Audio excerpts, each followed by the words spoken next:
Hello, my name is Maya. Welcome back to my channel. So this is, as promised at the end of part 7 of my Supernatural series, a more formal conclusion. Now, I'm not technically done with all of my Supernatural videos. I have, no, I'd say maybe like 5, 6 more videos coming. But this is the end of this series, this clump. And the other ones are Dean and Cass focused, and then my Fix It Fic. And they're all written, so it's basically just filming and editing at this point, so we're really close. We're really close. But I kind of wanted to do a conclusion of sorts, and this video is kind of how Supernatural impacted me, per se, as a conclusion to my Supernatural journey. So let me take you back to the beginning. I started watching Supernatural in 2020, but at the very end of 2020. In fact, it was 1 week after the end of the show aired is when I started season 1. And I started watching, as previously mentioned, because I had come across the Dean and Cass scandal. I'm a weird person. I see a drama and people being upset, and I am drawn to it, and I wanted to know more, naturally, as people say. And because I wanted to know more, and I actually was stopping Tumblr. I think I mentioned this before, but I was on a Tumblr stop, and it had been very recent since I had stopped Tumblr, so I was trying to really kick that habit. And so I didn't want to go back on Tumblr to figure out Dean and Cass. So instead I came up with the alternative plan to just watch Supernatural, but watch it with a significant goal, which is to figure out what happened with Dean and Cass and why everyone was angry. And I figured that out. I did. I accomplished my goal. What I didn't realize was going to happen was that this show would consume my life for over a year, and it's still continuously consuming my life. And that's probably not a long span of time, considering the show has been on for 15 years, and I'm sure there's at least one person who started way back when it first started and then ended the show with it. So I'm not saying that like my not even a half, just my 1+ year of devotion to this show is really that big of a devotion, but it's something. And in this 1 year, I've realized that a lot has changed, and a lot of that change has actually been directly because of Supernatural in the weirdest way. And you wouldn't really think that the changes that I'm about to say have anything to do with Supernatural, but just bear with me. I'm going to try to explain to you how Supernatural truly and utterly changed my life. And we could argue for the better, and in some instances we could argue for the worse, but at the end of the day, there was a chain of events that were put into play that landed me exactly where I am right now. And it's actually a really interesting introspective if you go back on it. So I thought I'd share that, and then I wanted to share just my general overall thoughts on Supernatural, and mostly just how Supernatural was to me personally. So let's start back in 2020. So I wasn't in the best mental space when I started watching Supernatural. The pandemic was just, it had kind of gone down, and then it was going back up. So I had started seeing people, and then I was stopping seeing people, and it kind of felt awful. And we were still in the midst of learning what this pandemic was, and then we didn't even know it was going to last this fucking long. But it was not great for my mental health. I was feeling very lonely and isolated, and I had moved out maybe like 4 or 5 months. No, it had been about 6 months since I had moved out on my own, and I do not regret that decision in the slightest. But I was living in a condo, and I had a roommate, but my roommate was like never home, and I wasn't really that close with my roommate. I liked her, she was nice, we would get along when we talked, but we weren't friends or anything. Like we were roommates, and that's it. And because of how my life was kind of going, it felt like I really was alone a lot. And I like being alone, but to a certain extent. There's only so much time you can spend with yourself before you start going insane. And Supernatural was a coping mechanism, if that makes sense. There were so many seasons and so many episodes and so many hours that it was able to occupy my free time. And on top of that, as I had mentioned previously, I was taking notes after every single episode. So Supernatural was able to occupy time that honestly I just couldn't do anything else with, because I wasn't seeing anyone because of the pandemic. And like, it was hard to set up Zoom shit, and I hated Zoom shit. And Supernatural just felt like the only thing that I could really do besides work and school, and it just became work, school, Supernatural. And at the end of the day, that wasn't great either. It actually caused me a lot of mental distress. But it was really all I had for like 6 months, honestly. Pretty sad, but it was what it was.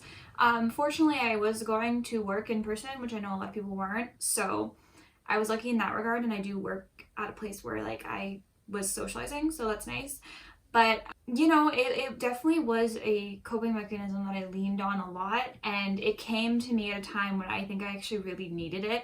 I don't think that Supernatural would have impacted me the same way if I hadn't watched it when I did, and I don't think I would have spent as much time thinking about it or pondering it or doing this entire video series if I hadn't started watching it when I did, because it was what I needed in that moment without ever really knowing. Because upon doing this research, research, I like to call it research. I was researching a TV show. I had a goal in mind. Yes, it's not what we would consider research in a university sense, but it was research in my own way. And I was really putting a lot of effort into it. I really did put a lot of effort into it, like a lot. And it was the biggest project I've ever done. Like, yeah, I've done some pretty big research projects, but this one lasted a year, over a year. Throughout this process of doing that, I kind of came to the conclusion that I didn't want to do the original path that I wanted to do.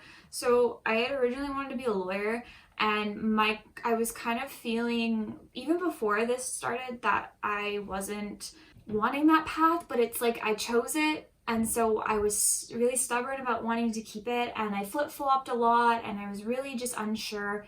But now I kind of know that that's just not what I want anymore. I've really changed, and it's not just because of Supernatural. It's I've obviously started working in a different kind of field that I really like more.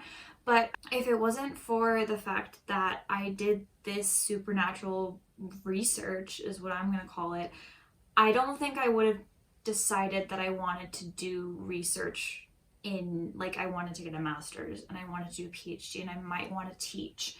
And I don't think I would have decided that. And it's because I actually took a chance and did this and culminated and started this YouTube channel where, like, I realized I really just like talking about my thoughts and feelings, which is hilarious because I sort of realized this before. I'm a hyper fixator, so this worked really well for me.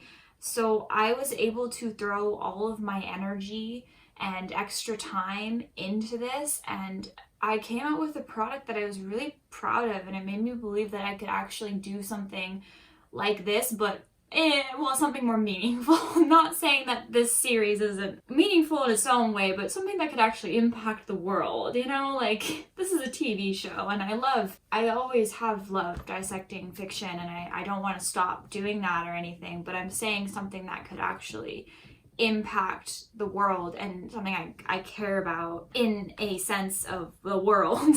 But research can do that, and I think I was misguided in believing that law was the only thing that could do it, and I've had my eyes open to that. So because of this specifically, I am now changing my entire career path and decided I wanted more schooling, and that schooling is going to be to get a master's. So will I regret? Who knows? But it was a really hard decision to come to, but it was the decision that I came to because of this specifically. So that's really interesting. Another thing that might seem super random, as I said, like back in 2020, I was living in a condo and I was having a fine time. I find that looking back on it now, like I have a lot of bad memories in that condo, mostly because I was very unhappy a lot of the time there, just because of the situation that I was in mentally in that condo. So it was really great when I decided to move. But what pushed me to move was, in a very roundabout way, supernatural, if you can believe it. What ended up happening is I had 2 fish tanks and these. They were in my living room at my condo. Well, not my condo, my landlord's condo. I was renting. I cannot afford that shit. And I was renting out the room, and they were in the living room, and my roommate was totally cool with the 2 fish tanks and the 2 cardboard cutouts. She found them hilarious and would also call them the boys. I love that. That was great. We loved the energy. They were not wearing the aesthetics quite yet. Well, later on they were, but when I first got them, they weren't. And so, yeah, we had come to an agreement, so we were fine with that. And then my roommate actually ended up moving out, which is totally cool. She wanted to get a place on her own. She was actually a lot older than I was, so that makes complete sense. And then it became the hunt for a new roommate, and that was actually my landlord's responsibility, because I was just renting 1 room. And I had to find the roommate. She had to find the roommate for me. And originally, she was going to just take over that room and just stay every once in a while, and I was gonna have the place to myself. And I was okay with that. I was like, ooh, I kind of get to live alone, but like pay like I'm living with a roommate. But that ended up not being the case, and she wanted to get a new roommate, and she wanted to post pictures. But she was really upset that I was using the common area to store my things. It's a living room, and I tried to tell her that as long as the roommates agree, you can put anything in the living room, because it's a shared space, yes, but you can share it with your roommate. And it was because of 2 reasons. She did not like the cardboard cutouts. She made many comments about them. She did not find it humorous. And she did not like the fish tanks. She called them stinky. They don't smell. They smell like a chlorine. I maintain those fish tanks like a fucking bitch. So she made me rearrange the entire living room in a place she wasn't even gonna live in. And I asked to wait for the new roommate to move in so we could get her opinion, because turns out she didn't care, because why the fuck would you care that there's 2 fish tanks and 2 cardboard cutouts in the living room? She wasn't even living there. It wasn't even her choice. However, she forced me to. So I moved everything, and that was kind of the breaking point for me. And I have often kind of wondered and thought back, would she have been so angry if like it had only just been the fish tanks? Like, she definitely didn't want these. She kept making comments about how they couldn't be out when people came to see it. But you know what? I fucking left them out. And no one cared. Because why do you care? It made me feel really pissed, and I actually didn't feel like I belonged in that place anymore, and I got really uncomfortable because I felt like I had been violated. Because I feel like if you're paying rent to stay in a place, your landlord shouldn't come in and tell you how to decorate that place. Like, it just didn't make any sense. Especially when you're living there and your landlord's not living there. It's not their fucking business. And I wasn't doing anything disrespectful. She literally told me I couldn't have pets with fur.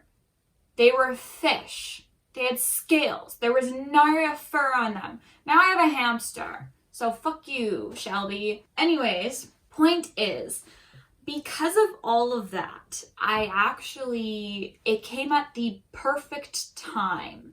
Because the current roommate I'm living with, who I had been friends with for years, her roommate was also thinking about moving out. So it ended up working out perfectly. And now I am living somewhere different.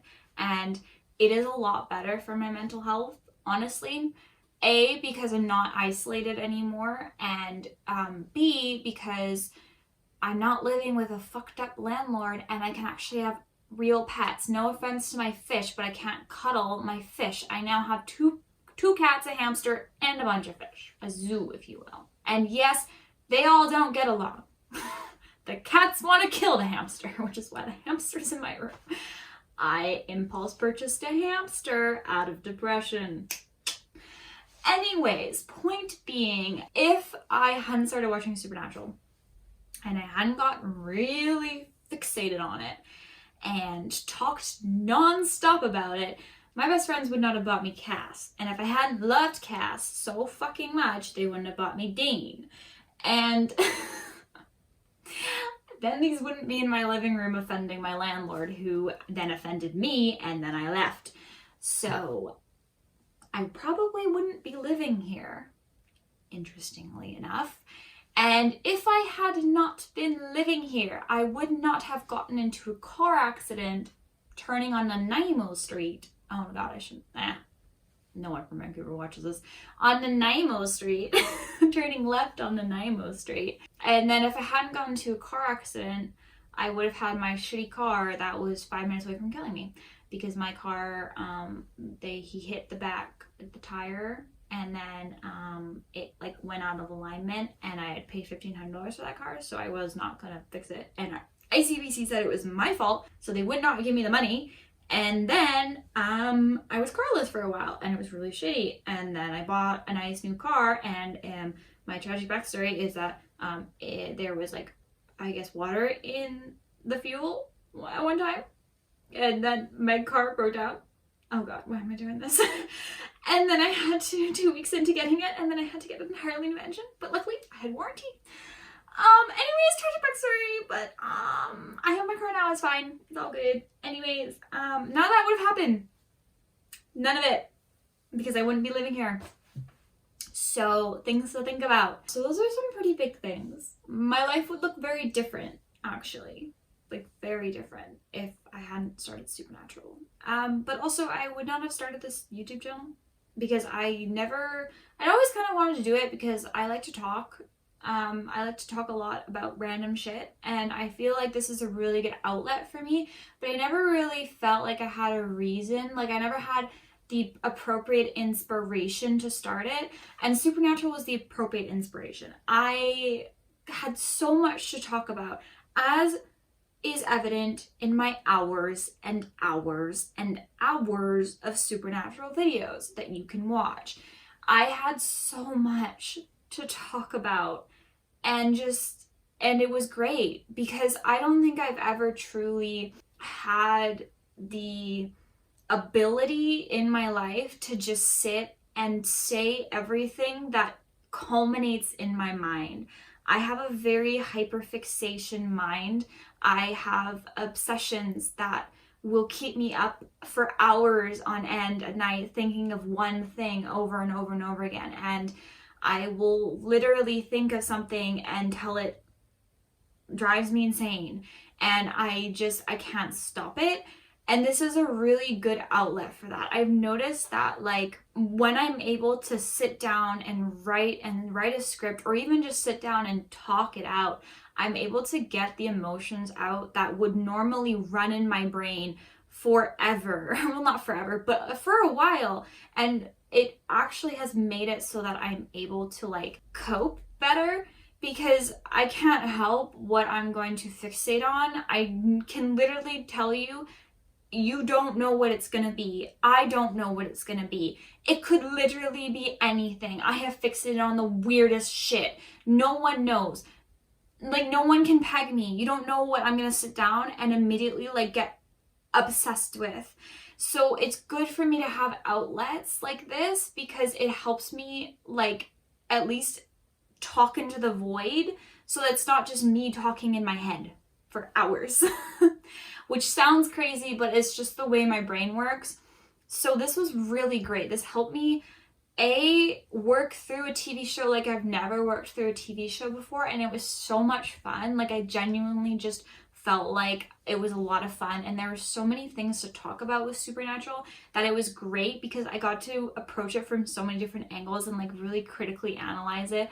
And I really love doing shit like that. So this was really great on that end, but it also was just really great for my mental health. I was able to have an outlet for all the thoughts that would enter into me. And you know, like it's the same with like, I like to write too.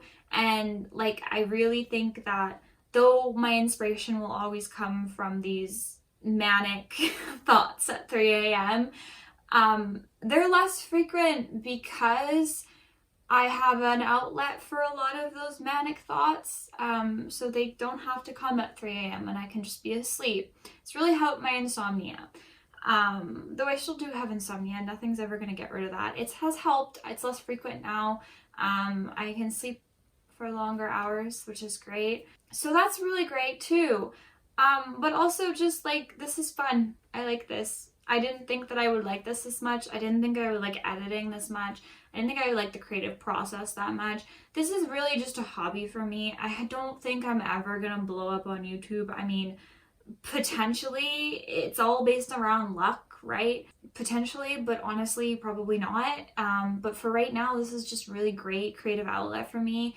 I have a lot of ideas and things that will like circulate in my brain, and it's great for me to just do them instead of just have them circulate in my brain. So now I can just sit down and do videos when I want to, whatever I want to. It doesn't matter. I'm not even trying to like make a profit off of this.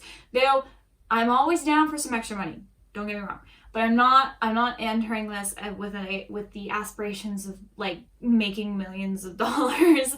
I'm just saying this is great for my creative outlet, and it's a good thing for me to kind of expand and grow. And it's also helped me kind of understand fiction better, which is great because I really like writing and I really like TV shows. And in a parallel universe where I was a little bit more courageous, I probably would not be in the field that I'm in. I love the field I'm in, but I'd probably be out there trying to create a TV show or something. So stay tuned for Maya's midlife crisis. But that or be an archaeologist. We cannot know which one I'll choose. But I think this is a good side hobby. It's a good way for me to get that out, just like writing was. And though maybe nothing will ever come of those things, it's still great to do them, which is, I think, something that we as a society need to know, is that it doesn't matter if your passion is creating you profit, it's still worthy if it's creating you happiness. So as long as you're happy with what you're doing, and fuck all if it makes you money or anything, as long as like it's something that you want to do and it makes you happy, like you don't have to monetize everything. And I feel like in a capitalist society we're always told we need to monetize. And I had this joke with my roommate that we like constantly go around, because when I didn't have a car and I really wanted to buy a car, I needed to make money quickly. We found this article, and literally one of the ideas was monetize your Twitch account. And we make that joke all the time because it's just hilarious. Like, oh yeah, I'll just monetize my Twitch account. Like, I have a Twitch account and I'll monetize it. You know what I mean? Like, it's the society we live in. It's like we can't do anything for fun anymore. We can't just like have something that's fun without like making a profit from it. Because if you're not making profit from it, you don't feel like you're doing anything worthy. But that's not true. I'm here to tell you that's not true. Okay, well, there's my capitalist rant. Back to Supernatural. So that's kind of how Supernatural impacted my life. If you think about it, I also wouldn't have my baby hamster, who, to be fair, is a brat, but I love him more than life, so like, yay. But that's how Supernatural impacted my life overall. As you can see, it's quite a big impact. Honestly, like, a lot of those things were good things, so that's great. Let's talk about how Supernatural affected my kind of grasp on my emotions. So this is probably gonna sound weird, but I am very similar to Dean in a lot of regards when it comes to the emotions that Dean has. And I've never really seen a character where I've kind of been able to pinpoint like those emotions that I felt myself in him. He's definitely a lot more angry than I am, but I can be very angry. Do not get me wrong. Matt from Variety Autosales will tell you I can be very angry, but not to the extent that is Dean. But a lot of Dean's actions are things that I have maybe not done necessarily to the T, but have seen myself, if I were to go down a different path, doing, or if I were put in the same situation as Dean, I would probably do those things too. And it was really healthy for me upon watching this show to see someone like Dean, who was doing all of these things out of, a lot of it was just fear of abandonment, and I have a really bad fear of abandonment, emotional instability when it comes to like long-term relationship fear. A lot of things that Dean has, I have, and you know, like maybe not to the extent that Dean has, but like reduced. And it's not like Dean was like, oh, my role model. No, he was the exact opposite. I would see Dean do something and I would be really confused as to what his emotional reaction was, because I would be seeing everything in the picture, not just what Dean saw. But I do the same thing.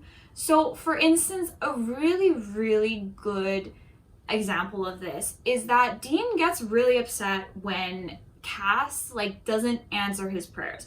We will go to season 8, my favorite season for the fear of abandonment, and we will go to a boy in a cavern with a tablet. Basically that scene where Cass breaks out of his mental hold from like Naomi's controlling him. He breaks out of it due to his love for Dean. Fight me. And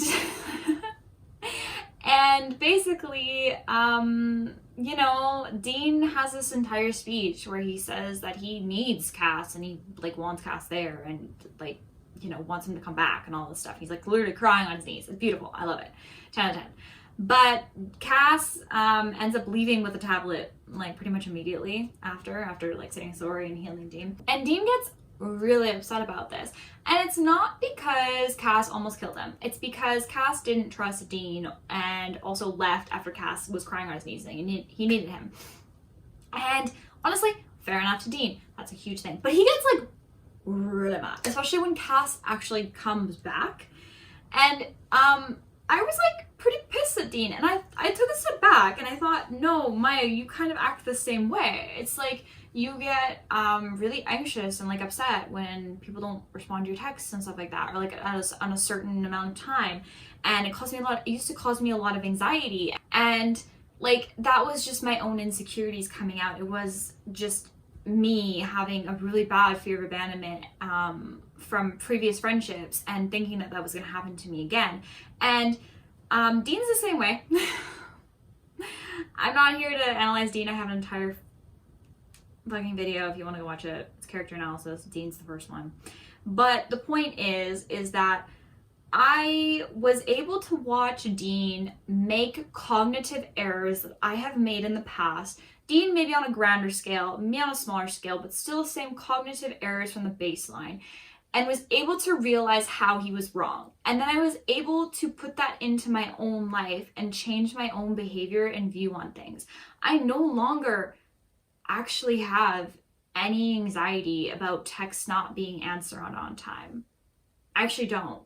Like, it genuinely, like, unless it's like an emergency, or it's sometimes I still have that with work. I'm not perfect anymore, but I actually don't have that anymore. And it's because when I was watching this show, I was watching Cass maybe not respond to Dean, but literally do everything in his power for Dean and literally just love Dean forever. And it was like, oh, you know, yes, in that moment, maybe he was not present, but overall he is present. And then you can kind of think back and go, no, like you should look at your relationships like overall. Look at how you know they feel about you and stuff like that. And so I was able to kind of overcome a lot of barriers that used to like really hold me back a lot, just because of my own like fear of abandonment and insecurities about abandonment.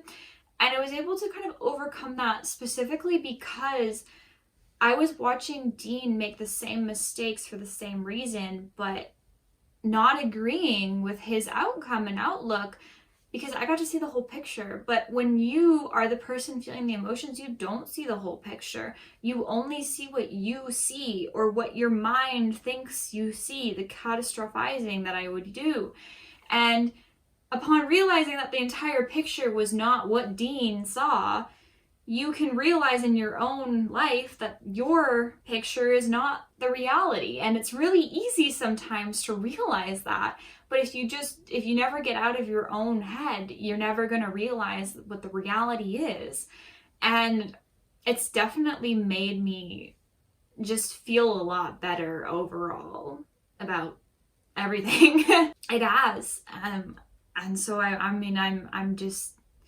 shocked that a show where they truly just didn't commit to any of their emotional beats would make me feel, or would have me understand my emotions by them doing them so wrong.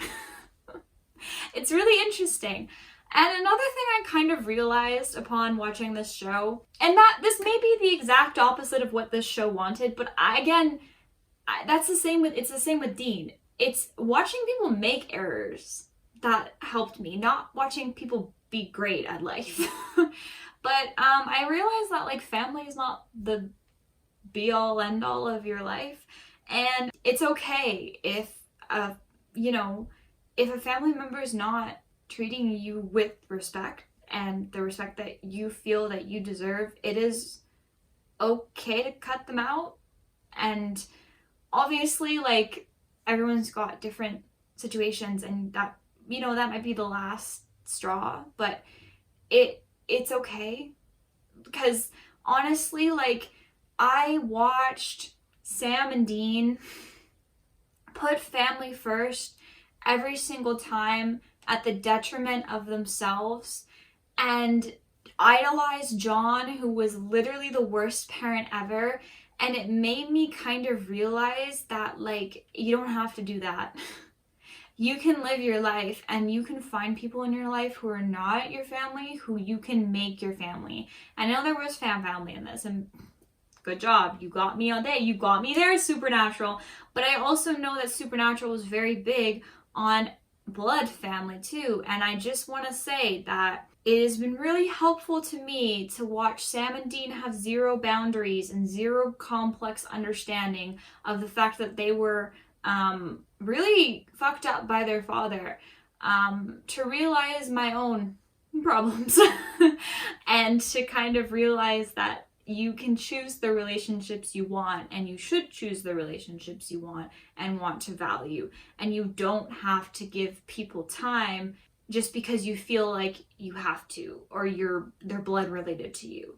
And I'm not saying that I cut out my parents, because I didn't. I'm talking about my stepmom. But point being is that she's still family, and if you don't feel like you're being treated right, then you can make the relationships you want. And if people don't want to adhere to that, then that's okay, because you have to put yourself first. And watching them not put themselves first for seasons and seasons on end and never value themselves made me realize that I need to put myself first and value myself, because no one else is going to do that. Well, I'm not saying, but no one else will do that the way that I can do that for myself, is what I'm trying to say. People value and will put me first in certain situations, but you should always be putting yourself first, because you are the most important person to you, because you have to live with yourself 24/7, and you have to live with the decisions you make 24/7. And I'm not saying you can't be helpful, and I'm not saying you can't have empathy and help people out, but I'm saying that you should always be putting yourself first, no matter what. Dean. Yeah, anyways, so I was able to kind of understand my own emotions by watching them suck at emotions, and that was actually really helpful for me. I also did a lot of I'm not saying Supernatural was everything and solved me for everything. I did like therapy and stuff like that, but this was helpful too, honestly. Maybe on a smaller scale, but it was helpful, and maybe not in the way that Supernatural wanted me to get out of it, but I did get that stuff out of it. Now, for my overall thoughts on Supernatural, after going on a long spiel, overall, Supernatural is not the pinnacle of television. We know this. Supernatural had some really great moments. Supernatural had some really bad moments. Supernatural went on for 10 seasons too long. Supernatural queerbaited us for 11 seasons.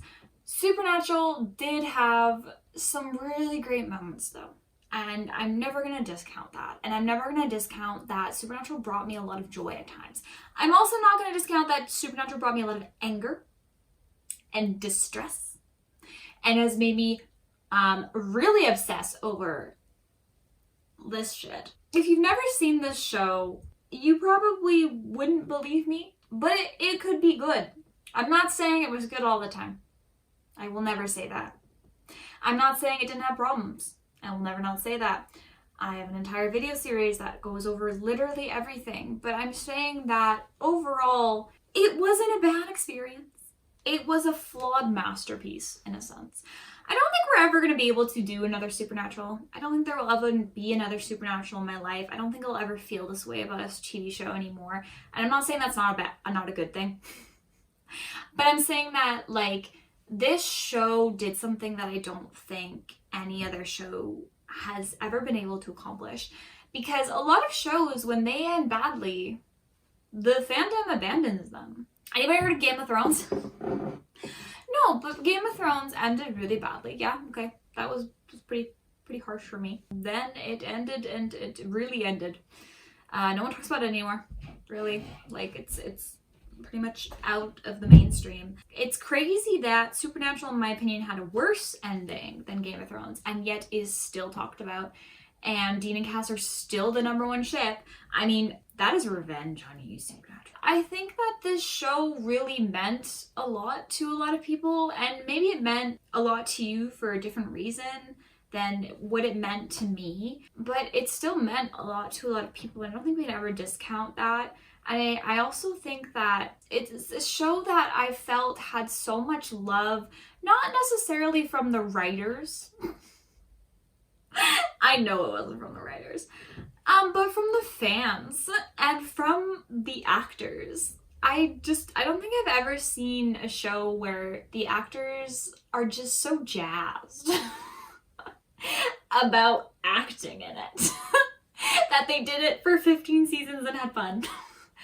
And I mean, it felt like it had a different energy to it than a lot of other shows. And like, it had the appeal that, like, you'd think that Jensen, Jared, and Misha were all BFFs in real life. And I'm not saying I'm not saying that they're not. I'm just saying it had the appeal of feeling like it was a real outside of the show. And the metaverse was trying to make you feel that. So, I mean, maybe we were all manipulated at the end of the day. But it had this thing, and it also had what can only be described as one of the best ships to never happen. You dangled something in front of us. Like a cat. And we were trying to hit it, trying to get it. But we couldn't. Because you wouldn't let us. And I don't know the whole story. And I don't think anyone will still know the whole story. Maybe the only person who knows the whole story is Jensen. But the point being is that it was never canon. Don't fight me, girlies. It was never canon. It was semi-canon. And even then, that's being generous. It was never canon, but it should have been. And the fact that that happened was the only reason I got 15 seasons. And the fact that a bunch of people really believed it would happen after watching this really straight show, like, it's probably the straightest show I've ever seen, but happened to have one of the best gay ships. I'm sorry, Adachi and Kurosawa win. Cherry Magic. Get ready for Cherry Magic for a video. Oh, girl, Cherry Magic. Let me take a moment. We could have been Cherry Magic. Instead, we were Supernatural. Fuck. Anyways, this is a really great ship. It is. It actually has a lot going for it. And, were they the healthiest people? No, they were not. Were there some problems? Yeah, okay, yeah, there were. But the love that they felt and the things that we could have explored, untouched potential, which is why it is still the #1 ship, because of the untouched potential. And Supernatural just said no thank you. And we'll never really know why.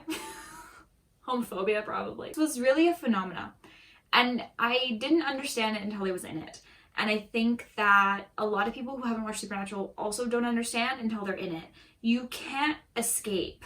You enter and you really can't escape. You know you're not having fun sometimes. I almost cried in season 12 because I was just not having fun. But you push because you hope. You have hope for some reason. Supernatural's never proven that you should have hope, but you have hope. It's an enigma, because a show like this should not have been like this, and should not be known for what it's known, and should not have gotten 15 seasons. And I'll never really truly comprehend what it was to the world, but I can comprehend it and I can understand it, and that's all I could do. And I'm really honestly just very happy that I watched it. Will I ever recover? No. I'm getting Cass's wings tattooed on me. We're doing this now. This is a forever. Don't watch Supernatural. Don't do it.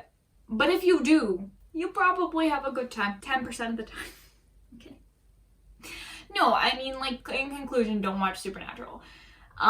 It's not worth it. I can understand why it was what it was, and I get it. I do. And even people who have barely touched the surface of Supernatural, my best friends have collectively watched maybe 15 episodes of Supernatural, and they ship Dean and Cass. Mostly because I only show them Dean and Cass stuff, basically. But point being, like, the ship transcended from the show itself. So you don't even need to watch all of it. Just watch the Dean and Cass shit. They'll cut you down a lot of episodes. I don't know what I'm doing. What am I trying to say? I have no conclusion thought. I have no conclusion to this. This was just me sitting and rambling. I think I'm gonna end it here. I like Supernatural. Yeah, I'll admit it. I mean, I feel kind of stupid admitting it, but I do. I had fun. Gave me a whole new outlook on a lot of things, and I'm actually really excited because I started my new deep dive into a show, and I'm actually really excited to present my findings on it. And I'm gonna do that from now on, and I'm really excited about that. And also, I'm just gonna keep making stupid videos because it actually brings me a lot of joy, and it's all because Dean and Cass. It's all because of Dean and Cass. And to think if they had become canon, I wouldn't have watched the show, because the only reason I watched the show is because they didn't become canon. So it really is a catch-22. And that is all.